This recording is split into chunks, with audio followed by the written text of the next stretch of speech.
గురించి తెలుసుకున్నాం. ఒకటి రక్తానికి మంచిదైతే ఇంకొకటి యకృతికి మంచిదైతే ఇంకొకటి నరాలకి మంచిదైతే ఇంకొకటి హార్మోన్లకి మంచిది. సో ఏం ఐడియా వస్తుంది అందరికీ? అన్నీ మిక్స్ చేసేసి ఒకేసారి తినేస్తే మొత్తం దేహం ఒకేసారి శుద్ధం అయిపోతుంది కదా అని ఐడియా వస్తుంది అందరికీ. ఇదే కామన్ థాట్ ప్రాసెస్ జరిగేది. ఏమనిపిస్తుంది, జరుగుతుందా ఇది? అన్ఫార్చునేట్లీ ఆ రకంగా వాడితే మీకు మినిమం బెనిఫిట్స్ దొరుకుతుంది. ఎందుకంటే మిక్స్ చేసేది సిరిధాన్యాల్ని వాడేటప్పుడు గుర్తుపెట్టుకోవాల్సిన కొన్ని పాయింట్స్లో ఫస్ట్ పాయింట్ ఏంటి? సిరిధాన్యాల్ని మిక్స్ చేయకూడదు. అన్నీ కలిపి వాడినప్పుడు బెనిఫిట్ మినిమం, చాలా చాలా తక్కువ. ఎందుకంటే ఒక్క రోజంతా మీరు అరికలు తింటే అరికలది అంత ఫైబర్ మీ దేహం లోపలికి వెళ్తే అది ఆ రక్తాన్ని క్లీన్ చేసే పని చేస్తుంది.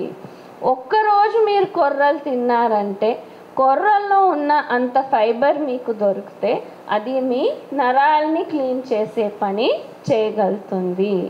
అన్నీ మిక్స్ చేసి తిన్నారనుకోండి, ఇంత అరికల్ ఫైబర్, ఇంత కొర్రల్ ఫైబర్, ఇంత అండు కొర్రల్ ఫైబర్, ఏదాన్ని క్లీన్ చేసేదానికి ఆ ఫైబర్ సరిపోదు. షుగర్ తగ్గుతుంది. 5 ఏది వాడినా మిక్స్ చేసి వాడినా షుగర్ తగ్గుతుంది. బీపీ కూడా తగ్గుతుంది. ఎందుకంటే మీ రక్తం పల్సగా అయినే అవుతుంది, గ్లూకోజ్ తొందరగా రావట్లేదు. సో రక్తం మందం తగ్గుతుంది, బ్లడ్ థిన్నింగ్ ఎఫెక్ట్ ఉంటుంది, బీపీ తగ్గుతుంది. కానీ ప్రతి ఒక్క దాంట్లో ఉన్న ఆ విశేష గుణం, క్లీనింగ్ ప్రాపర్టీ మీకు బాగా అందాలంటే దాన్ని వేరే వేరేగా వాడినప్పుడు బెస్ట్ రిజల్ట్స్ మీకు కనిపిస్తాయి. Okay, clear? సో ఎందుకు మిక్స్ చేయకూడదు? దాంట్లో ఉన్న విశేష గుణం, మొత్తం లాభం మాకు అందాలంటే విడివిడిగా తిన్నప్పుడు బెస్ట్ రిజల్ట్ మాకు దొరుకుతుంది. సో ఈ రోజంతా ఒకే ధాన్యం వాడితే ఇంకా మంచిది. ఎస్పెషలీ ఒక పూటలోనే మిక్స్ చేయకూడదు. ఒక రోజే మీరు ఇప్పుడు అన్నీ మిక్స్ చేసి రొట్టె చేయకూడదు, మల్టీగ్రెయిన్ అనేది మంచిది కాదు. అదే రకంగా అరికల అన్నం తిని మళ్ళా సామల పాయసం తినకుండా ఆ రోజు మీరు ఏమేం చేసుకుంటున్నారో అన్ని అరికలతోనే చేసుకుంటే ఇంకా మంచిది. పొద్దున అరికలతో ఇడ్లీ తినండి, మధ్యాహ్నం అరికల అన్నము పప్పు చారు సాంబార్ తినండి, రాత్రికి అరికలు రొట్టెలు చేసుకొని ఏదైనా ఆకుకూరలు కూరగాయలతో తినండి. సో రూపం మారచ్చు, ఏ రూపంలో వాడినా పర్వాలేదు, బట్ అదే ధాన్యాన్ని చేసుకుంటే బెస్ట్ రిజల్ట్స్ మీకు దొరుకుతాయి. క్లియర్? ఫస్ట్ పాయింట్, సిరిధాన్యాల్ని వాడేటప్పుడు గుర్తుపెట్టుకోవాల్సిన దాంట్లో సిరిధాన్యాల్ని మిక్స్ చేయకూడదు. రెండోది ఇంకా ముఖ్యమైన పాయింట్, మిక్స్ చేసి వాడినా మీకు నష్టం లేదు, మొత్తం లాభం దొరకదు, కానీ నష్టం అయితే ఏం చేయలేదు. కానీ ఈ రెండో పాయింట్ మర్చిపోతే నష్టం అవుతుంది. ఏంటి అది? సిరిధాన్యాల్ని వాడేటప్పుడు సోక్ చేయాలి, నానపెట్టేది మర్చిపోకూడదు. నానపెట్టలేదంటే ఆ పూట సిరిధాన్యాలు వాడకుండా ఉన్నా పర్వాలేదు, నానపెట్టకుండా సిరిధాన్యాల్ని తినకూడదు. ఎందుకు? చాలా సింపుల్ లాజిక్. సిరిధాన్యాల్లో ఏముంది? ఎక్కువ పీచు పదార్థం ఉంది. ఈ పీచు పదార్థం ఏ రకంగా ఉంది? బియ్యము గోధుమల్లో బయట పదరాల్లో మాత్రమే ఉంది. ఒక్క లేయర్ మీరు పాలిష్ చేస్తే ఇంకా లోపల ఓన్లీ పిష్ట పదార్థం మాత్రమే. ఆ డిజైనే ఆ రకంగా ఉంది బియ్యము గోధుమల్లో. కానీ సిరిధాన్యాల్లో ఏ రకంగా దేవుడు చేశాడంటే లోపల నుంచి బయట వరకు పదరాల్లో ఒక లేయర్ ఫైబరు, ఒక లేయర్ కార్బోహైడ్రేట్, ఒక లేయర్ ఫైబర్, ఇంకో లేయర్ కార్బోహైడ్రేట్. సో లోపల వరకును ఈ పీచు పదార్థం ఉంది కాబట్టి ఈ లోపల ఉన్న భాగం ఉడకాలంటే, అది మీకు డైజెస్ట్ కావాలంటే లోపల వరకు అది నానిండాలి, నీళ్ళు అక్కడ వరకు వెళ్ళాలి. సో దానికి టైం పడుతుంది. 20 నిమిషాలు, అర్ధగంట నానపెట్టేసి నేను నానపెట్టే చేస్తున్నాను సిరిధాన్యాలు అంటే సరిపోదు. ఎంత టైం నానపెట్టాలి? ధాన్యాలు ఇప్పుడు మీరు చూసారే, దీంతో సిరిధాన్యాల అన్నం చేసుకోవచ్చు. దీన్ని సిరిధాన్యాలు అని ఏమంటున్నాము? దానికి 6 నుంచి 8 గంటలు నానపెట్టాల్సి ఉంటుంది. షార్ట్ కట్ లేదు ఇక్కడ. వేడి నీళ్ళు వేసాను, 2 గంటలే నానపెట్టాను, అవన్నీ పనిచేయవు.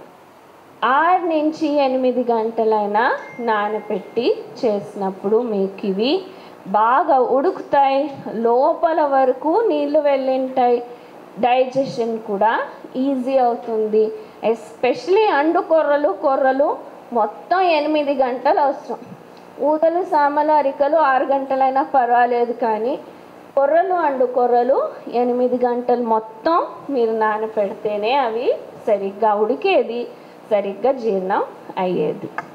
అదే మీరు దీంతో నూక చేసుకున్నారనుకోండి, ఉప్మా చేసేదానికి లేకుంటే ఇడ్లీ చేసేదానికి సిరిధాన్యాలనే కొంచెం అలా మెషిన్లో, మిక్సీలో, దేంట్లో అయినా మీరు రవ్వలాగా నూకలాగా చేశారంటే దాన్ని 4 గంటలైనా నానపెట్టాలి. సో ఉప్మా చేయాలన్నా కూడా పొద్దున్న టిఫిన్కి ఉప్మా తినాలంటే రాత్రే నానపెడితే, ఇది మినిమం 4 గంటలు, ఇది కూడా 8 గంటలు నానపెడితే ప్రాబ్లం లేదు. నూకని కూడా మినిమం 4 గంటలు నానపెట్టాలి. అదే దీన్ని మీరు బాగా పగలగొట్టి పిండి చేశారనుకోండి, పిండి కూడా నానపెట్టాలి. దాన్ని 2 అవర్స్ అయినా నానపెట్టాలి. సో పిండి కలిపి దోశ వేస్తున్నారు, పిండితో రొట్టెలు చేస్తున్నారు, ఏదైనా సరే పిండి కూడా మీరు నానపెట్టాలి. Minimum 2 hours soaking necessary. Logic ఏంటి? ఎప్పుడు విరక్కొడతామో లోపలికి నీళ్ళు ఈజీగా వెళ్తాయి. సో టైం డ్యూరేషన్ తగ్గుతుంది, కానీ దాంట్లో కూడా ఫైబర్ ఉంది, అది కూడా నానితేనే డైజెస్ట్ అయ్యేది, ఉడికేది. ఓకే. సో సిరిధాన్యాలతో పిండి అయితే మినిమం 2 అవర్స్, నూక అయితే మినిమం 4 అవర్స్. సిరిధాన్యాలతో అన్నం చేసుకోవాలంటే 6 to 8 అవర్స్ సోక్ చేసి తర్వాత ఉడికించినప్పుడు మీకు ఈ హీట్ ప్రాబ్లము, ఇవి డైజెస్ట్ కాలేదు, ఇవన్నీ ఉండవు. చాలామంది ఫస్ట్ కంప్లైంట్ చెప్పేదే సిరిధాన్యాలు వాడాను కానీ వేడి అయింది నా దేహంలో, నాకు హీట్ అయింది అని చెప్తుంటారు. ఎందుకు హీట్ అవుతుంది? మీరు సరిగ్గా నానపెట్టలేదంటే, మీరు అలాగే వండేసి తినేసారంటే, అప్పుడు దేహం లోపలికి వెళ్ళిన తర్వాత కూడా ఈ పీచు పదార్థం మీ బాడీ నుంచి నీళ్ళని లాగుతూ ఉంటుంది. అప్పుడేమవుతుంది? మీ బాడీలో డ్రైనెస్ అవుతుంది, డీహైడ్రేషన్ అవుతుంది, మీకు హీట్ అనే అనుభవం అనిపిస్తుంది. ఎప్పుడైతే 8 గంటలు బయటనే నానపెట్టారో అప్పుడు ఆ బాడీ డీహైడ్రేషన్ జరగదు, అప్పుడు హీట్ అనే ప్రాబ్లం. సో 8 అవర్స్ సోక్ చేసి మొదలు పెట్టండి, అప్పుడు మీకు ఈ ప్రాబ్లమ్స్ ఏవి ఉండదు, ఈజీగా డైజెస్ట్ కూడా అవుతుంది. సో ఇది సోకింగ్ గురించి. మూడో పాయింట్ ఏంటి? సోక్ చేసిన నీళ్ళని ఏం చేయాలి? నానపెట్టేదానికి నీళ్ళు వాడారు, ఆ నీళ్ళని ఏం చేయాలి? సిరిధాన్యాల్ని నానపెట్టేదానికి వాడిన నీళ్ళని పారేయకూడదు. Do not throw away. దాన్ని వాడుకొని వంట చేయాలి. సింపుల్ రీజన్, దీంట్లో water soluble vitamins and minerals చాలా ఉన్నాయి.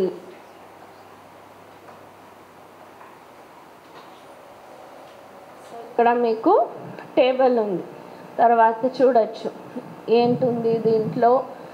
B3 విటమిన్ కొర్రల్లో ఎంత ఉంది, విటమిన్ B2 ఎంత ఉంది, విటమిన్ B1 ఎంత ఉంది, ఎంత ఐరన్ ఉంది, కాల్షియం ఉంది, ఫాస్ఫరస్ ఉంది, మినరల్స్ ఉన్నాయి, అన్నీ ఇక్కడ న్యూట్రిషన్ టేబుల్ ఉంది.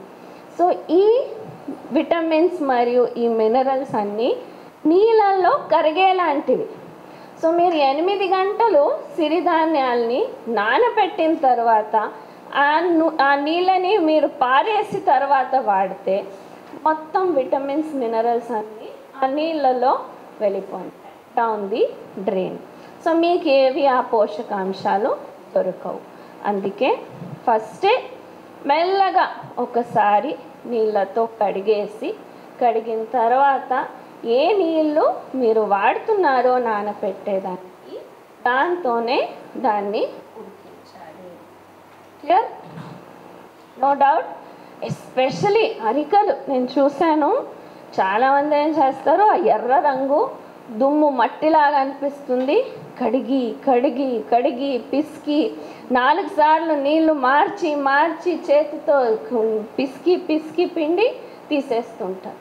అన్నిసార్లు కడిగారంటే మీరు మళ్ళీ తెల్ల నీళ్ళు వచ్చేంత వరకు కడుగుతున్నారంటే దాంట్లో ఉన్న పోషకాంశాలన్నీ మీరు తీసేశారు అని అర్థం.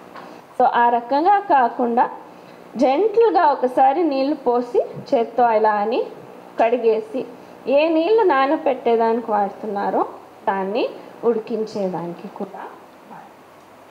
ఓకే. సో ఏమేమి గుర్తుపెట్టుకోవాలి, మిక్స్ చేయకూడదు, విడివిడిగా వాడాలి ధాన్యాల్ని. రోగం ఉన్నవాళ్ళు 5 సిరిధాన్యాలను మాత్రమే వాడాలి. రోగం లేని వాళ్ళు ఆరోగ్యంగా ఉండాలంటే 5 సిరిధాన్యాలతో పాటు వాళ్ళకి ఇంకా ఆప్షన్స్ ఎక్స్ట్రా ఉన్నాయి. రాగులు, జొన్నలు, సజ్జలు కూడా వాడచ్చు వాళ్ళు. సో ఆప్షన్స్ ఇంకా ఎక్స్ట్రా ఉన్నాయి వాళ్ళకి. నానబెట్టి వాడాలి సిరిధాన్యాల్ని. నానబెట్టేది మర్చిపోయారంటే వాడకూడదు. 6 నుంచి 8 గంటలు, 4 గంటలు, 2 గంటలు ఏ రూపంలో వాడుతున్నారో దాన్ని బట్టి. వాడిన నీళ్లు నానబెట్టేదానికి దాన్ని పడేయకూడదు, దాన్ని కూడా ఈ వీడియో మీకు నచ్చితే లైక్ చేయండి, ఇతరులకు షేర్ చేయండి. వీడియోపై మీ అభిప్రాయాన్ని కామెంట్ రూపంలో తెలపండి. మరిన్ని వ్యవసాయ వీడియోల కోసం రైతు నేస్తం యూట్యూబ్ ఛానల్ ని సబ్స్క్రైబ్ చేయండి. పక్కనే ఉన్న గంట సింబల్ నొక్కి నోటిఫికేషన్స్ ద్వారా తాజా వీడియోల సమాచారం పొందండి.